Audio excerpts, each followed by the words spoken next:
വിളകളും സങ്കര ഇനങ്ങളും ഇത് നമ്മുടെ കേരള PSCയുടെ പരീക്ഷകളിൽ സ്ഥിരമായിട്ട് ചോദിച്ചു വരുന്ന ടോപ്പിക്കാണ്. അപ്പോൾ സ്ഥിരമായിട്ട് ചോദിക്കുകയും ചെയ്യും, നമ്മളിതൊക്കെ തന്നെ സ്ഥിരമായിട്ട് തെറ്റിക്കുകയും ചെയ്യും.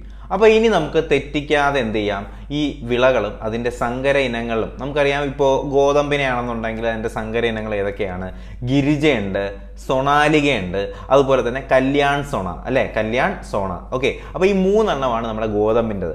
ഈ രീതിയിൽ നമുക്ക് ഒരുപാട് വിളകളും അതിൻ്റെ സങ്കര ഇനങ്ങളും നമുക്ക് പഠിക്കേണ്ടതായിട്ടുണ്ട്. അപ്പോൾ ഞാൻ എന്ത് ചെയ്യാം, അത് നിങ്ങൾക്ക് പറഞ്ഞുതരാം. നിങ്ങൾ എന്ത് ചെയ്യുക, അത് എൻ്റെ കൂടെ തന്നെ ഒന്ന് പഠിച്ചു വരാനായിട്ട് ശ്രദ്ധിക്കുക. ഓക്കെ, അപ്പോൾ ആദ്യമായിട്ട് നമ്മളിപ്പോൾ നോക്കാനായിട്ട് പോകുന്നത് ഗോതമ്പിൻ്റെ കാര്യം തന്നെയാണ്. അപ്പോൾ ഗോതമ്പിലല്ലേ തുടങ്ങിയത്. അപ്പോൾ നമ്മുടെ ഗോതമ്പ് പോലെ ഇരിക്കുന്ന ആൾക്കാരാണ് ആരൊക്കെ എന്ന് പറയുന്നത്? നമ്മുടെ ഗിരിജയും അതുപോലെ തന്നെ സൊണാലികയും കല്യാൺ സൊണയൊക്കെ എങ്ങനെയാണ് ഇരിക്കുന്നത്? ഗോതമ്പിൻ്റെ നിറമുള്ള ആൾക്കാരാണെന്ന് പഠിച്ചു വയ്ക്കുക. അപ്പോൾ ഗിരിജയും അതുപോലെ തന്നെ സൊണാലികയും അതുപോലെ തന്നെ കല്യാൺ സൊണ. ഓക്കെ, അപ്പോൾ നമുക്കറിയാം ഗോതമ്പിൻ്റെ നിറം സ്വർണ്ണ നിറമാണ്, സോന സോന അല്ലേ. അപ്പോൾ ഗോതമ്പിൻ്റെ നിറം സ്വർണ്ണ നിറമാണ്, സോന. അപ്പോൾ ഗിരിജയ്ക്ക് സോനയുടെ നിറമാണ്, അല്ലെങ്കിൽ എന്താണ്, സ്വർണ്ണ നിറമാണെന്ന് പഠിച്ചിരുന്നത്. ഗിരിജയ്ക്ക് സ്വർണ്ണ നിറമാണ്, അല്ലെങ്കിൽ ഗിരിജയ്ക്ക് ഗോതമ്പിന്റെ നിറമാണ്. അപ്പോൾ അതാണ് പറഞ്ഞത് ഗിരിജ, സൊണാലിക അതുപോലെ തന്നെ കല്യാൺ സോണ. അപ്പോൾ നമുക്ക് തെറ്റിക്കത്തില്ല, ഇനി നമുക്ക് തെറ്റാനുള്ള ചാൻസ് ഇല്ല. ഗിരിജയ്ക്ക് സ്വർണത്തിന്റെ നിറമാണെന്ന് പഠിച്ചിരുന്നാൽ മതി. കാര്യം സ്വർണം എന്ന് പറയുന്നത് സോണ അല്ലേ, സോന. സോന എന്ന് പറയുമ്പോൾ സൊണാലിക, അതുപോലെ തന്നെ കല്യാൺ സോണ അല്ലേ. അപ്പോൾ ഗിരിജ, സൊണാലിക, കല്യാൺ സോണ ഇതൊക്കെ എന്താണ്? ഗോതമ്പിന്റെ സങ്കര ഇനമാണെന്ന് അറിഞ്ഞിരിക്കുക. അടുത്ത് നമുക്ക് പഠിക്കേണ്ടത് മാതളമാണ്. മാതളം. അപ്പോൾ നമുക്കറിയാലോ, മാതളം അറിയാമല്ലോ. മാതളം നമുക്ക് നമ്മുടെ ഗണേഷ് കുമാറിന്റെ മുഖം ഒന്ന് ഓർത്ത് നോക്കിയാൽ, ഗണേഷ് കുമാറിന്റെ മുഖം നല്ല മാതളം കണക്ക് നല്ല തുടുത്തിരിക്കുന്ന മുഖമല്ലേ ഗണേഷ് കുമാറിന്റെ, നമ്മുടെ മന്ത്രി ഗണേഷ് കുമാറിൻ്റെത്. അപ്പോൾ മാതളത്തിന്റെ സങ്കര ഇനമാണ് എന്ത്? ഗണേശ്. അപ്പോൾ മാതളത്തിന്റെ സങ്കര ഇനം എന്താണ്? ഗണേശാണ് കേട്ടോ. അപ്പോൾ നമ്മുടെ മന്ത്രി ഗണേഷ് കുമാറിന്റെ മുഖമൊക്കെ ഇരിക്കുന്ന അദ്ദേഹത്തിന്റെ ഫേസ് കണ്ട് അറിയത്തില്ല, നല്ല ക്യൂട്ടല്ലേ കാണാനായിട്ട്. അപ്പോൾ നല്ല മാതളം കണക്കിരിക്കുന്ന ഒരു മുഖമാണ് ആരുടേത്? ഗണേഷ് കുമാറിൻ്റെത്. അപ്പോൾ അതുകൊണ്ട് തന്നെ നമ്മുടെ മാതളത്തിന്റെ സങ്കര ഇനം എന്ന് പറയുന്നത് എന്താണ്? ഗണേശാണ്. സെറ്റല്ലേ. അപ്പോൾ അടുത്ത് നമുക്ക് നോക്കേണ്ടത് പാവലാണ്. പാവൽ നമുക്കറിയാം, നമ്മുടെ പാവയ്ക്ക ഏറ്റവും കൂടുതൽ കയ്പുള്ളൊരു സാധനമാണ് പാവയ്ക്കല്ലേ. നമുക്ക് ആർക്കും കഴിക്കാൻ ഇഷ്ടമില്ലാത്തൊരു സാധനമാണ് പാവയ്ക്ക. പക്ഷേ ഈ പാവയ്ക്കയുടെ ആദ്യത്തെ അക്ഷരം എന്താണ്? പായല്ലേ, പാവച്ചല്ലേ പാവയ്ക്ക എഴുതുന്നത്. അപ്പോൾ പാവലിൻ്റെ കുറച്ച് സങ്കര ഇനങ്ങൾ ചോദിക്കുകയാണെന്നുണ്ടെങ്കിൽ അത് ശ്രദ്ധിക്കേണ്ട കുറച്ച് 3 പേരുകൾ മാത്രം നമ്മൾ പഠിച്ചിട്ട് പോയാൽ നമുക്ക് പാവൽ കിട്ടും. ഏതൊക്കെയാണെന്ന് അറിയാമോ? പ്രീതി, പ്രിയങ്ക, അതുപോലെ തന്നെ എന്താണ്, പ്രിയ. ഓക്കെ, അല്ലെങ്കിൽ നിങ്ങൾ പ്രിയ, പ്രീതി, പ്രിയങ്ക എന്ന് പഠിച്ചാൽ മതി. പ്രിയ, പ്രീതി, പ്രിയങ്ക. ഓക്കെ, പ്രിയ, പ്രീതി, പ്രിയങ്ക. പാവല്, പ്രിയ, പ്രീതി, പ്രിയങ്ക. ആ ഒരു ഫ്ലോ കിട്ടുന്നുണ്ടല്ലോ, ആ ഒരു ഒഴുക്ക് നിങ്ങൾക്ക് കിട്ടുന്നില്ലേ? അപ്പോൾ പാവൽ എന്ന് പറയുന്നത് പ്രിയ, പ്രീതി, പ്രിയങ്ക. അപ്പോൾ നമുക്ക് ആർക്കും ഒരു പ്രിയവും ഇല്ലാത്തതാണ് പാവയ്ക്ക കഴിക്കാൻ. എന്നെ കൊണ്ട് പറ്റത്തില്ല, എനിക്കൊരു ഇഷ്ടമില്ല പാവയ്ക്ക് കഴിക്കാനായിട്ട്. പക്ഷേ പാവയ്ക്ക് കഴിക്കാനായിട്ട് നമുക്ക് എന്ത് വേണം? നല്ലൊരു പ്രിയം വേണം, ഒരു താല്പര്യം വേണം അല്ലേ. അപ്പോൾ പാവലിൻ്റെ സങ്കരണം ചോദിച്ചാൽ പ്രിയ, പ്രീതി, പ്രിയങ്ക. പ്രിയ, പ്രീതി, പ്രിയങ്ക. സെറ്റല്ലേ? ഇനി നിങ്ങൾ തെറ്റിക്കത്തില്ലല്ലോ. ഓക്കെ, നമുക്ക് അടുത്ത ആളിലേക്ക് കിടക്കാം. അടുത്ത് നമുക്ക് നോക്കേണ്ടത് ചീരയാണ്. ചീര. അപ്പോൾ ചീരയുടെ സങ്കരണം എന്താണെന്ന് അറിയുമ്പോൾ ചീരയുടേത് അരുണും മോഹിനിയുമാണ്. എന്താണ്? ചീര എന്ന് പറയുന്നത് അരുണും മോഹിനിയുമാണ്. ഓക്കെ, നമുക്കറിയാം ചീര നമുക്ക് എന്ത് ചെയ്യുന്നു? ചുവന്ന രക്തം അല്ലേ. ചീര നമുക്കറിയാം ചുവന്ന കളറിലാണ് ഇരിക്കുന്നത്. അപ്പോൾ ആ ചുവന്ന രക്തമൊക്കെ തരില്ല. അപ്പോൾ നമ്മുടെ രക്തത്തിനകത്തുള്ളത് തന്നെയാണ് എന്ത്? അരുണ രക്താണുക്കൾ. നമുക്കറിയാം അല്ലേ, അരുണ രക്താണുവിനെ കുറിച്ചൊക്കെ അറിയാമല്ലോ. അപ്പോൾ നമുക്ക് അങ്ങനെയൊക്കെ നമുക്ക് എന്ത് ചെയ്യാൻ വേണമെങ്കിൽ ചീരയെ നമുക്കൊന്ന് ലിങ്ക് ചെയ്യാം. അപ്പോൾ ഇതിനകത്ത് പറയുന്നത് ചീര അല്ലെങ്കിൽ ചീരയുടെ സങ്കരനം ഏതെന്ന് ചോദിച്ചാൽ ഏതൊക്കെയാണ് വരുന്നത്? ഒന്ന് നമ്മുടെ അരുണും അതുപോലെ തന്നെ രണ്ടാമത് മോഹിനിയുമാണ് അല്ലേ. ചീര എന്ന് പറയുന്നത് അരുണും മോഹിനിയുമാണ്. ഓക്കെ, അപ്പോൾ അത് ജസ്റ്റ് ഒന്ന് നിങ്ങളൊന്ന് പഠിച്ചു വെച്ചേക്കുക. ചീര, അരുണ്, മോഹിനി. അപ്പോൾ നമ്മൾ പറഞ്ഞിരുന്ന എന്തൊക്കെ പറഞ്ഞു? ആദ്യം നമ്മൾ പറഞ്ഞത് നമ്മുടെ എന്താണ്, ഗോതമ്പിനെ കുറിച്ച് പറഞ്ഞു. ഗോതമ്പിൽ ആരൊക്കെ വരുന്നുണ്ട്? നമ്മുടെ ഗിരിജ വരുന്നുണ്ട്, സൊണാലിക വരുന്നുണ്ട്, അതുപോലെ തന്നെ എന്ത് വരുന്നത്? കല്യാൺ സോണയും വരുന്നുണ്ട്. പിന്നെ നമ്മൾ രണ്ടാമത് പറഞ്ഞ നല്ല മാതളത്തിന്റെ മുഖം പോലുള്ള നല്ല ക്യൂട്ടായിട്ടുള്ള ആരെ പറഞ്ഞു? നമ്മുടെ ഗണേഷ് കുമാറിന്റെ കാര്യം പറഞ്ഞല്ലേ. അപ്പോൾ മാതളം ആരുമായിട്ട് റിലേറ്റ് ചെയ്തിരിക്കുന്നു? ഗണേഷുമായിട്ട് ബന്ധപ്പെടുത്തിയിട്ടുള്ളതാണ് മാതളം എന്ന് നമ്മൾ പറഞ്ഞു. പിന്നെ നമ്മൾ പറഞ്ഞ പാവലിന്റെ കേസാണ്. പാവൽ വരുമ്പോഴത്തേക്കും അതിൽ പാവൽ കഴിക്കാൻ ലോകത്ത് ആർക്കും ഒരു പ്രിയവുമില്ല. അപ്പോൾ പ്രിയ, പ്രീതി, പ്രിയങ്ക. അപ്പോൾ പ്രിയ, പ്രീതി, പ്രിയങ്ക എന്നൊക്കെ പറയുന്നത് എന്താണ്? പാവലിന്റെ വിവിധ ഇനം സങ്കരയിനത്തിലുള്ള ഇതെന്താണ്, വിളകളാണ് എന്നൊന്ന് പഠിച്ചിരുന്നാൽ മതി. അതിനുശേഷം നമുക്ക് നോക്കേണ്ടത് ചീരയാണ്. ചീര. അപ്പോൾ ചീരയുടെ കേസ് വരുമ്പോൾ നമ്മൾ എന്താണ് വരേണ്ടത്? ചീരയുടെ കേസിലാണ് അരുണ് വരുന്നത് അല്ലേ. ചീരയിൽ അരുണ് വരുന്നുണ്ട്, അതുപോലെ തന്നെ മോഹിനിയും വരുന്നത് ഇതിലാണ്, ചീരയിലാണ്. അടുത്ത് നമുക്ക് നോക്കേണ്ടത് വഴുതനയാണ് കേട്ടോ. വഴുതന നമുക്കറിയാം, വഴുതനങ്ങ അറിയാലോ, വഴുതനയൊക്കെ. അപ്പോൾ ഈ വഴുതനയുടെ ഏറ്റവും പ്രധാനപ്പെട്ട സങ്കര ഇനങ്ങൾ ഏതൊക്കെയെന്ന് ചോദിച്ചാൽ ഒന്ന് സൂര്യയാണ് കേട്ടോ. ഒന്ന് സൂര്യ, 2 നീലിമ, ശ്വേത, ഹരിത. എന്തൊക്കെയാണ്? സൂര്യ, നീലിമ, ശ്വേത, ഹരിത എന്നിവയൊക്കെയാണ് എന്ത്? വഴുതനങ്ങയുടെ ഏറ്റവും പ്രധാനപ്പെട്ട സങ്കര ഇനങ്ങൾ. അപ്പോൾ തെറ്റിക്കരുത്. വഴുതനയുടെ ഏറ്റവും പ്രധാനപ്പെട്ട സങ്കര ഇനങ്ങൾ ഏതൊക്കെയാണ്? സൂര്യ, നീലിമ, ഹരിത കൂടാതെ ശ്വേത അല്ലെ. സൂര്യ, നീലിമ, ഹരിത കൂടാതെ ശ്വേത. ഓക്കെ, അപ്പോൾ ഇത് പലതും പല കളേഴ്സാണ്. വഴുതനങ്ങ നമുക്കറിയാം ഒരു വയലറ്റ് കളറിലാണ് അല്ലേ. അപ്പോൾ ഈ പറഞ്ഞിട്ടുള്ള എല്ലാം ഓരോ കളറാണ്. ഇപ്പോൾ സൂര്യനെ നോക്കുകയാണെങ്കിൽ സൂര്യൻ എന്താണ്? റെഡ് കളറിലാണ്. നീലിമ, അതിലൊരു നീല നടന്ന കളറുണ്ട്. ശ്വേതം എന്ന് പറയുമ്പോൾ എന്താണ്? ശ്വേതം അത് നമുക്കറിയാം വെള്ള കളറാണ് ശ്വേതം. പിന്നെ പറയുന്നത് എന്താണ്? ഹരിതം എന്ന് പറയുമ്പോൾ പച്ചയാണ് അല്ലേ. അപ്പോൾ മൊത്തത്തിൽ ഒരു കളർഫുൾ ആയിട്ടുള്ള സാധനമാണ് എന്ത്? നമ്മുടെ വഴുതനങ്ങയാണെന്ന് പഠിച്ചു വെക്കുക കേട്ടോ. അപ്പോൾ വഴുതനയിൽ എന്തൊക്കെ വരുന്നുണ്ട്? സൂര്യ, നീലിമ, ശ്വേത കൂടാതെ ഹരിത. ഓക്കെ, കളേഴ്സ് വെച്ച് പഠിച്ചു വെച്ചിരുന്നാൽ മതി. അപ്പോൾ വഴുതനങ്ങ വരുമ്പോഴത്തേക്കും ഒരു വെറൈറ്റി കളർ വയലറ്റ് കളറാണ്. അതുകൊണ്ട് തന്നെ വഴുതനങ്ങയ്ക്കകത്ത് വരുന്ന എന്താണ്? സങ്കര ഇനത്തിലെ ഏറ്റവും പ്രധാനപ്പെട്ട കളേഴ്സ് ചോദിച്ചാൽ അത് ഏതൊക്കെയാണ്? സൂര്യ വരുന്നുണ്ട്, അതുപോലെ തന്നെ എന്താണ്? നീലിമ വരുന്നുണ്ട്, ശ്വേത വരുന്നുണ്ട്, ഹരിത വരുന്നുണ്ട് എന്നുള്ള കാര്യം കൂടി ഒന്ന് സെറ്റാക്കിയിരിക്കുക, അറിഞ്ഞിരിക്കുക. ഓക്കെ, അപ്പം നമുക്ക് അടുത്ത് നോക്കേണ്ടത് തക്കാളിയാണ്. തക്കാളിയിലെ ഏറ്റവും പ്രധാനപ്പെട്ട സങ്കര ഇനങ്ങൾ ഏതൊക്കെയാണെന്ന് അറിയാമോ? തക്കാളിയുടെ ഏതൊക്കെയാണ്? 1 അനഘ, 2 ശക്തി, 3 എന്ന് പറയുന്ന മുക്തി. എന്തൊക്കെയാണ്? അനഘ, ശക്തി, മുക്തി എന്നിവയൊക്കെയാണ് തക്കാളിയുടെ ഏറ്റവും പ്രധാനപ്പെട്ട സങ്കര ഇനങ്ങൾ. ഏതൊക്കെയാണ്? അനഘ, ശക്തി, മുക്തി. അനഘ, ശക്തി, മുക്തി, അനഘാശക്തി മുക്തി, അനഘാശക്തി മുക്തി, തക്കാളി. അനഘാശക്തി മുക്തി, തക്കാളി. കൂടെ പറയുക, കൂടെ ഒരു പാട്ട് പോലെ പറയുക. അനഘാശക്തി മുക്തി, തക്കാളി. അടുത്ത നമുക്ക് പഠിക്കണം മത്തൻ. ഓക്കെ, മത്തൻ കുത്തിയാൽ കുമ്പളം മുളയ്ക്കില്ല. അപ്പോൾ മത്തനെ കുറിച്ചാണ് നമ്മൾ നോക്കാൻ പോകുന്നത്. മത്തന്റെ ഏറ്റവും പ്രധാനപ്പെട്ട സങ്കര ഇനങ്ങൾ ഏതൊക്കെയാണ്? സുവർണ, സരസ്, അമ്പിളി എന്നിവയൊക്കെയാണ് മത്തന്റെ ഏറ്റവും പ്രധാനപ്പെട്ട സങ്കര ഇനം. തെറ്റിക്കത്തില്ലല്ലോ. അപ്പോൾ മത്തന്റെ ഏറ്റവും പ്രധാനപ്പെട്ട സങ്കര ഇനങ്ങൾ ഏതൊക്കെയാണ്? 1 എന്ന് പറയുന്നത് സുവർണ, 2 എന്ന് പറയുന്നത് എന്താണ്? സരസ്, 3 എന്ന് പറയുന്നത് അമ്പിളി. സുവർണ, സരസ്, അമ്പിളി എന്നിവയാണ് നമ്മുടെ മത്തന്റെ ഏറ്റവും പ്രധാനപ്പെട്ട സങ്കര ഇനങ്ങൾ എന്ന് പറയുന്നത്. അടുത്ത നമുക്ക് നോക്കേണ്ട മഞ്ഞൾ. നമുക്കറിയാം മഞ്ഞളും ചന്ദനവും ഒത്തുചേരും സന്തൂർ അല്ലേ. അപ്പോൾ നമുക്ക് എന്തായാലും നോക്കാം മഞ്ഞൾ. ഈ മഞ്ഞളിന്റെ ഏറ്റവും പ്രധാനപ്പെട്ട സങ്കര ഇനങ്ങൾ ഏതൊക്കെയാണെന്ന് അറിയാമോ? മഞ്ഞളിന്റെ ഏറ്റവും പ്രധാനപ്പെട്ട സങ്കര ഇനങ്ങൾ 1 എന്ന് പറയുന്നത് സുവർണ. ഇത് നിങ്ങളൊന്ന് നോട്ട് ചെയ്ത് എഴുതി പോവുക കേട്ടോ. ഏതെങ്കിലും ഒരു റഫ് ബുക്ക് എടുത്തൊന്ന് എഴുതി പോവുക, വേറെ ദോഷമൊന്നും ഇല്ലല്ലോ. അപ്പോൾ സുവർണ വരുന്നുണ്ട്, സുവർണ മഞ്ഞളാണ്. രശ്മി മഞ്ഞളാണ്. പ്രഭ, ഇതെന്ന് വെച്ചാൽ നമുക്ക് മഞ്ഞൾ തേക്കുമ്പോഴത്തേക്ക് നമ്മുടെ മുഖമൊക്കെ മൊത്തത്തിൽ എന്ത് ചെയ്യും? അങ്ങ് വെളുത്ത് തുടുത്ത് നല്ല അടിപൊളിയായിരിക്കും അല്ലേ. അപ്പോൾ മഞ്ഞൾ തേക്കുമ്പോൾ നമ്മുടെ മുഖത്ത് വരുന്ന വ്യത്യാസങ്ങളൊക്കെയാണ് ഈ പേരുകൾ. ഒന്ന്, നമ്മുടെ മുഖം നല്ല സുവർണ്ണ നിറമാവും. പിന്നെ പറയുന്നത് എന്താണ്? നമ്മുടെ മുഖത്തൊക്കെ നല്ല രശ്മികളൊക്കെ വരും അല്ലേ, നല്ല ഗ്ലോസി ആവും, നല്ല രശ്മികളൊക്കെ വരും. പിന്നെ എന്താണ്? നല്ല പ്രഭ വരും, നല്ല തെളിച്ചം വരും, നല്ല പ്രഭ വരും. പിന്നെ എന്താണ്? പ്രതിഭ. അപ്പോൾ പ്രഭ വന്നാൽ എന്തായാലും പ്രഭയുടെ കൂടെ പ്രതിഭയും വരും അല്ലേ. പിന്നെ നമുക്ക് എന്താണ്? പിന്നെ റോമ. അപ്പോൾ മുഖത്തൊക്കെ മഞ്ഞളൊക്കെ തേച്ചുകൊണ്ട് വരുന്ന ഒരു നടിയാണ് ആര്? നമ്മുടെ റോമ എന്ന് ആലോചിക്കുക, റോമ.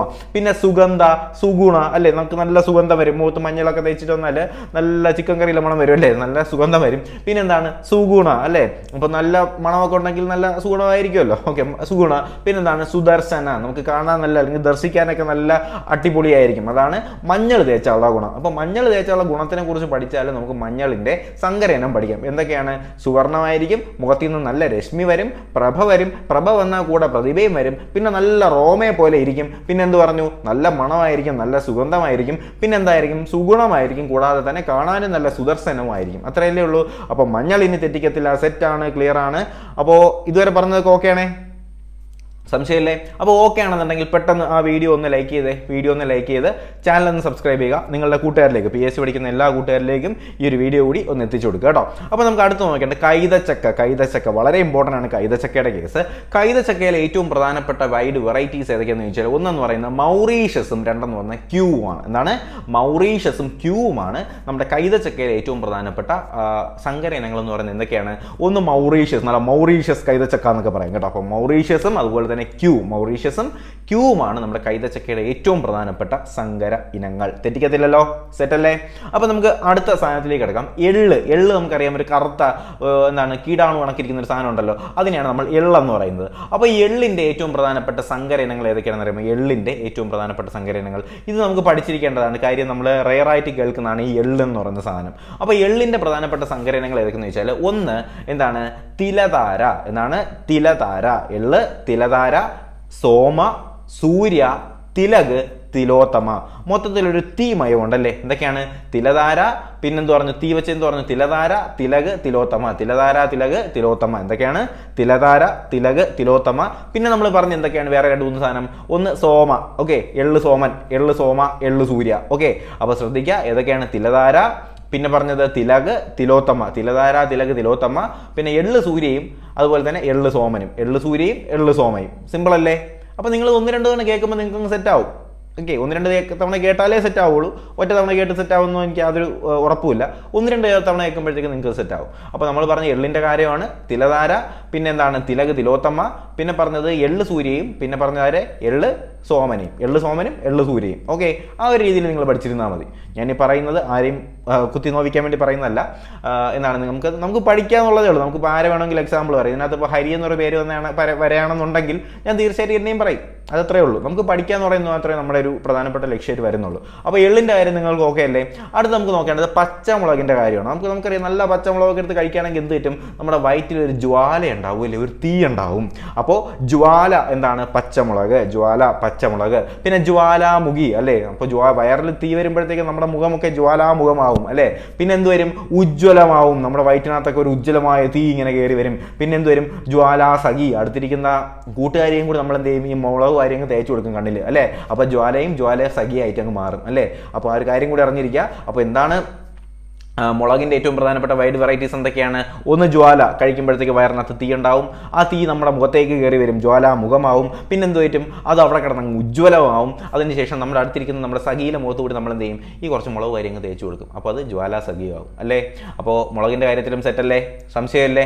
പിന്നെ നമുക്ക് നോക്കേണ്ടത് കൂണാണ്. കൂണ് നമുക്കറിയാം മഷ്റൂമാണ് അല്ലേ, മഷ്റൂം. അപ്പോൾ കൂണിൻ്റെ വൈഡ് വെറൈറ്റീസ് ഏതൊക്കെ നോക്കുകയാണെന്നുണ്ടെങ്കിൽ ഒന്ന് നന്ദൻ കൂണ്, നന്ദൻ. ഓക്കെ, നന്ദൻ കൂട്ടുകാരന്മാരൊക്കെ ഉണ്ടോ? ഇനി നമുക്ക് എന്ത് വിളിക്കാം? നന്ദൻ എന്ന് വിളിച്ചാൽ മതി കേട്ടോ, വേറെ ഒന്നും വിളിക്കണ്ട. അപ്പോൾ പോട്ടെ. അപ്പോൾ നന്ദൻ കേട്ടോ, നന്ദൻ. ഓക്കെ, അപ്പോൾ കൂണിൻ്റെ ഒരു വൈഡ് വെറൈറ്റി ആണ് എന്ത്?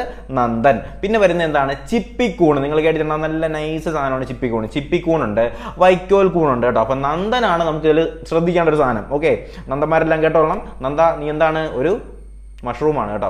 അപ്പോൾ നന്ദൻ എന്താണ്? കൂണിൻ്റെ ഒരു വൈഡ് വെറൈറ്റി സാധനമാണ് എന്തെന്ന് പറയുന്നത്? നന്ദൻ എന്ന് പറയുന്നത്. പിന്നെ ചിപ്പിക്കൂണും മഷ്റൂമും അല്ലെങ്കിൽ ചിപ്പിക്കൂണും വൈക്കോൽ കൂണും ഒക്കെ നമുക്ക് കേൾക്കുമ്പോൾ മനസ്സിലാവുന്ന സാധനമാണ് അല്ലേ. അപ്പോൾ കൂണിൻ്റെ കാര്യം പറയുമ്പോഴത്തേക്കും ശ്രദ്ധിക്കേണ്ട വൈഡ് വെറൈറ്റി എന്ന് പറയുന്ന ആരാണ്? നന്ദൻ. അടുത്ത് നമുക്ക് നോക്കേണ്ടത് മാമ്പഴം എന്ത് കളറിലാണ്ടേ? പച്ച കളറിലല്ലേ. ഇനി പച്ച കളറിലല്ലേ. ഇനി കാണുന്ന മാങ്ങ എല്ലാം നീല കളറിലാണ്. അപ്പോൾ ഇനി നിങ്ങൾ കാണുമ്പോഴത്തേക്കും മാങ്ങ എന്ത് കളറിലാണ്? നീല കളറിലാണ്. അതുകൊണ്ട് തന്നെ മാങ്ങയുടെ ഒരു സങ്കരയിനത്തിൻ്റെ പേരെന്താണെന്ന് ചോദിച്ചാൽ നീലം എന്നാണ് കേട്ടോ. എന്താണ്?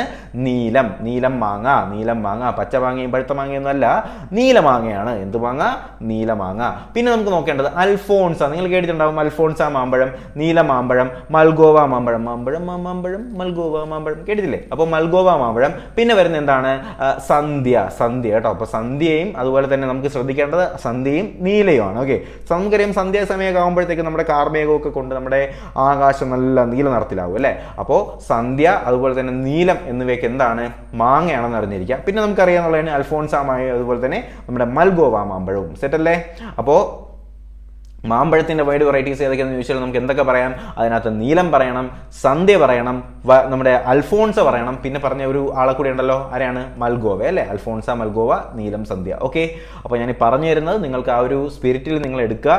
നിങ്ങൾ എന്ത് ചെയ്യുക? മാക്സിമം എൻ്റെ കൂടെ തന്നെ ഒന്ന് പഠിച്ചു പോവുക. ഞാൻ ഈ പറയുന്ന കുറച്ച് കാര്യങ്ങളൊക്കെ ക്രിഞ്ചാണെന്ന് എനിക്ക് തന്നെ അറിയാം, എന്നാലും കുഴപ്പമില്ല, നിങ്ങൾ പഠിച്ചു പോയാൽ മതി. ഓക്കെ, അടുത്ത് നമുക്ക് നോക്കേണ്ടത് അടയ്ക്ക. നമുക്കറിയാം എന്താണ് അടയ്ക്ക എന്ന് പറഞ്ഞാൽ? എന്താണ്? പാക്കാണ് അല്ലേ. അപ്പോൾ നിങ്ങൾ കേട്ടിട്ടുണ്ടാവും, അടയ്ക്കയാണെങ്കിൽ എടുത്ത് മടിയിൽ വയ്ക്കാം, അടയ്ക്കാൻ മരമാണെങ്കിൽ എടുത്ത് എവിടെ വയ്ക്കും? കുറുക്കിലോട്ട് വയ്ക്കണം അല്ലേ. അപ്പോൾ അടയ്ക്കയുടെ ഒരു സങ്കരയിനത്തിൻ്റെ പേരെന്താണെന്ന് ചോദിച്ചാൽ മംഗള അടയ്ക്കകൾ അല്ലേ. അപ്പോൾ അടയ്ക്കാമരം എന്ന് പറയുമ്പോൾ കമുകിൻ്റെയൊക്കെ മുകളിൽ നിന്ന് താഴോട്ട് വീണാൽ പിന്നെ എന്താണ് നമ്മുടെ കാര്യം? മംഗളം അല്ലേ. ആ ഒരു രീതിയിൽ പഠിച്ചിരുന്നാൽ മതി. മംഗള എന്ന് പറയുന്നത് എന്താണ്? അടയ്ക്കയാണെന്ന് അറിഞ്ഞിരിക്കുക. മംഗള എന്ന് പറയുന്നത് എന്താണ്? അടയ്ക്ക. ഓക്കെ, അപ്പോൾ കമുകിൻ്റെ മുകളിൽ കയറിയിട്ട്, കമുക് എന്ന് പറയുമ്പോഴത്തേക്ക് എന്താണ്? അടയ്ക്കാമരം എന്ന് പറയത്തില്ല, അതാണ് കമുക്, നമ്മുടെ നാട്ടിൽ കമുക് എന്നാണ് പറയുന്നത്. അപ്പോൾ ഈ ഒരു കമുകിൻ്റെ മുകളിൽ കയറിയ ശേഷം നമ്മൾ കൈവിട്ടാൽ നമ്മുടെ കാര്യത്തിൽ എന്താവും? മംഗളം അല്ലേ, ഖതം അപ്പോൾ മംഗളം അല്ലേ, അപ്പോൾ മംഗളം അല്ലെങ്കിൽ മംഗള എന്ന് പറയുന്നത് എന്താണ്? അടയ്ക്കയാണെന്ന് അറിഞ്ഞിരിക്കുക, അടയ്ക്കയാണ്. പിന്നെ നമുക്ക് നോക്കേണ്ടതാണ് മരിച്ചീനി. നമുക്കറിയാം മരിച്ചീനി കൃഷി നമ്മുടെ കേരളത്തിൽ ഏറ്റവും കൂടുതൽ പ്രോത്സാഹിപ്പിച്ച തിരുവിതാംകൂർ രാജാവ് ആരാണ്? ശ്രീവിശാഖം തിരുനാളാണ് അല്ലേ. അപ്പോൾ ഈ ശ്രീവിശാഖത്തിന്റെ പേര് തന്നെയാണ് ഒരു മരിച്ചിനി അറിയപ്പെടുന്നത്. അതിനെയാണ് എന്തെന്ന് പറയുന്നത്? ശ്രീവിശാഖ മരിച്ചിനി, ശ്രീജയ മരിച്ചിനി. കൂടാതെ ഒരു നമ്പറുണ്ട്, ഒരു പേരുണ്ട്, അത് കൂടി ശ്രദ്ധിക്കുക. H165, H165 കേട്ടോ. അപ്പോൾ ശ്രീവിശാഖ്, ശ്രീജയ, H165 എന്നിവയൊക്കെ എന്താണ്? വിവിധ ഇനം മരിച്ചിനികളാണെന്ന് അറിഞ്ഞിരിക്കുക. അപ്പോൾ ഏതൊക്കെയാണ്? ഒന്ന് ശ്രീവിശാഖ്, ശ്രീജയ, H165 എന്നിവയൊക്കെ എന്താണ്? വിവിധ ഇനം മരിച്ചിനികളാണെന്ന് അറിഞ്ഞിരിക്കുക. തെറ്റിക്കത്തില്ലല്ലോ? ക്ലിയർ അല്ലേ? സെറ്റ് അല്ലേ? അപ്പോൾ നമുക്ക് അടുത്ത് നോക്കാം. കശുവണ്ടി. കശുവണ്ടി നമുക്കെല്ലാം വളരെയധികം പ്രിയങ്കരമായ ഒരു സാധനമാണ് എന്ത്? കശുവണ്ടി. നമുക്കെല്ലാം വളരെയധികം പ്രിയങ്കരമായ ഒരു സാധനമാണ് എന്ത്? കാഷ്യൂ നട്ട് അല്ലെങ്കിൽ കശുവണ്ടി എന്ന് പറയുന്നത്. അപ്പോൾ കശുവണ്ടിയുടെ ഒരു പ്രധാനപ്പെട്ട സങ്കരയിനം എന്ത് തന്നെയാണ്? പ്രിയങ്ക. എന്താണ്? പ്രിയങ്ക. പ്രിയങ്ക മാത്രമാണോ? അമൃത അല്ലേ. നമുക്കൊക്കെ കശുവണ്ടി നമുക്കറിയാം ഭയങ്കര വിലയാണല്ലോ. അമൃതം പോലെ വിലയുള്ള സാധനമാണ് എന്ത്? കശുവണ്ടി.